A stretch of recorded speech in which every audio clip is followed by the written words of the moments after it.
सुधाकर घारे हाती तुतारी घेणार. कर्जत विधानसभेच्या राजकारणात मोठी उलथापालथ होताना दिसून येत आहे. विधानसभेची निवडणूक तोंडावर असतानाच राष्ट्रवादी अजित पवार गटाचे सुधाकर घारे राष्ट्रवादी काँग्रेस शरद पवार गटात जाऊन हाती तुतारी घेणार असल्याची चर्चा गेल्या काही दिवसांपासून कर्जतच्या राजकारणामध्ये सुरू होती.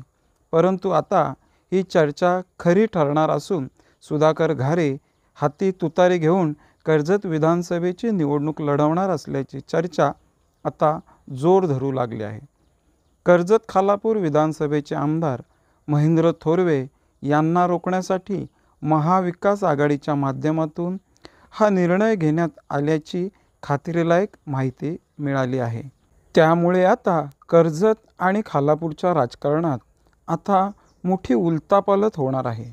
सुधाकर घारेंनी जर राष्ट्रवादी काँग्रेस शरदचंद्र पवार गटामध्ये प्रवेश केला तर मात्र कर्जत विधानसभेच्या निवडणुकीमध्ये वेगळाच बदल घडण्याची शक्यता नाकारता येत नाही. त्यामुळे आता सुधाकर घारे नेमका कधी पक्षप्रवेश करतील याकडे सर्वांचे लक्ष लागले आहे. महाविकास आघाडीने जर सुधाकर घारे यांना विधानसभेची तिकीट दिली तर मग शिवसेना उद्धव बाळासाहेब ठाकरे गटाचे रायगड उपजिल्हा प्रमुख नितीन सावंत यांच्या उमेदवारीचे काय हा देखील प्रश्न निर्माण होणार आहे.